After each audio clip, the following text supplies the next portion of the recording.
Hello Jolly Natex! For today's video, meron akong isi-share sa inyong parisan na isa na yata sa masasabi kong nag-o-offer ng pares overload na talagang hindi tinipid sa sangkap. Kaya naman talagang na-curious ako dahil sa parisan na to, halos lagi silang sold out. Kung katulad nga kitang pares lover din, tara samahan mo nga akong alamin kung saan to. Bali nandito nga pala tayo sa Pares MNL located along Arnaldo Highway, Pasong Camachele 2, General Trias, Cavite. Along the road lang sila kaya madali nyo lang tumahanap pero pwede nyo rin silang ipin sa maps, type nyo lang yung Pares MNL and rekta na kayo dun. Kung may dala naman kayo sasakyan, meron din sila ditong parking area. Open nga pala sila dito everyday from 2:30 PM to 12 midnight at close naman every Monday. So paano, wag na nga natin patagalin to, tikiman time na.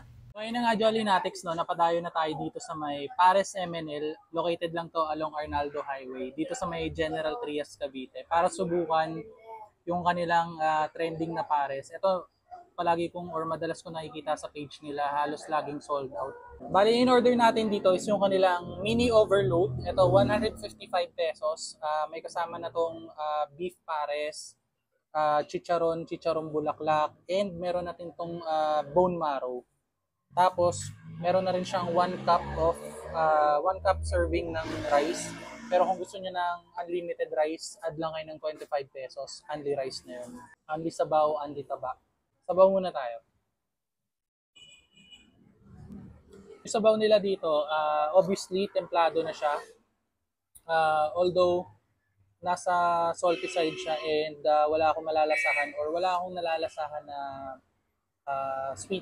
sweetness sa kanya. So, hindi ito yung mga Malartiro style na pares. Hindi ito yun. So, more on, nasa savory side siya. When it comes to the consistency naman ng mismong pares broth, okay siya sa akin kasi hindi siya masyadong OA sa lapot. Hindi rin naman malabnaw. Ito saktong-sakto lang. Try natin yung beef.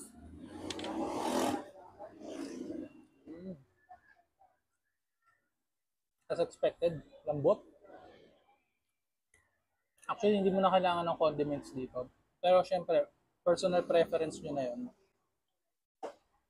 Kung meron man ako ilalagay dito, I think konting kalamansi na lang. Pero the taste itself, for me, it can stand on its own na, yung mismong broth. Lambot pa ng karne. Meron na rin pala siyang lechong kawali. So, tikman natin. Yung isa maganda dito napansin ko, yung chicharon tsaka yung chicharon bulaklak, nakahiwalay siya. Mas okay yun kasi hindi siya masyadong magsasag.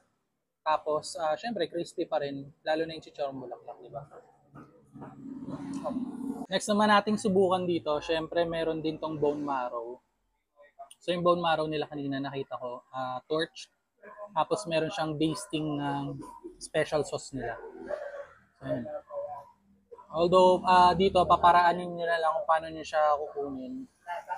Sana lang meron sila ng parang, yung parang popsicle stick, pang sundot. Pero, ito, waste na lang. Try natin. Wala, yan na. Uy! Bone marrow. Gulam natin sa rice. Tapos, lagyan din natin ng beef and lechong kawali. Cheers tayo, Jolly natin. Kain. Grabe yun. Sobrang linamnam. And okay lang naman. Paminsan-minsan lang naman to. Pero iba kasi talaga yung sarap ng pares, di ba? By the way, kung 2 to 3 persons kayong kakain dito, itong mini overload, kung bitin sa inyo to, meron din sila ditong pares overload. Yun naman 255 pesos. Same din, add lang kayo ng 25 pesos for unlimited rice. Pero yun, pwede na rin siya for sharing kasi sobrang dami na rin nun. Next naman natin subukan itong kanilang Mami Overload. Ito, 155 pesos to. And grabe, sa personal talagang nag-uumapaw siya. Yung sahog ng Mami Overload nila dito, basically same din dun sa pares kanina. Pero ito, wala lang siyang, syempre, yung bone marrow. Pero same, meron siyang bagnet, may chicharon bulaklak, yung beef, may taba. Tapos syempre, merong noodles. Tignan natin.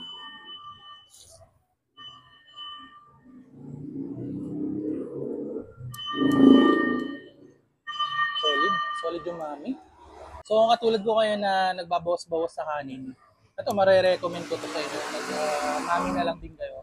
Although carbs lang siya, pero mas light syempre pag Mami lang yung kakainin nyo imbis na rice?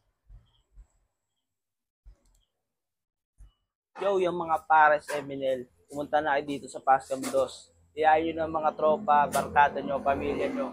So there you go, Jolly Natek. Sana nabigyan na naman namin kayo ng idea kung saan pwede mag-food trip at kung matake nga ang Pares cravings mo, subukan nyo na nga rin dito sa Pares MNL. So paano, until our next food trip, kita-kits! Thank you for watching!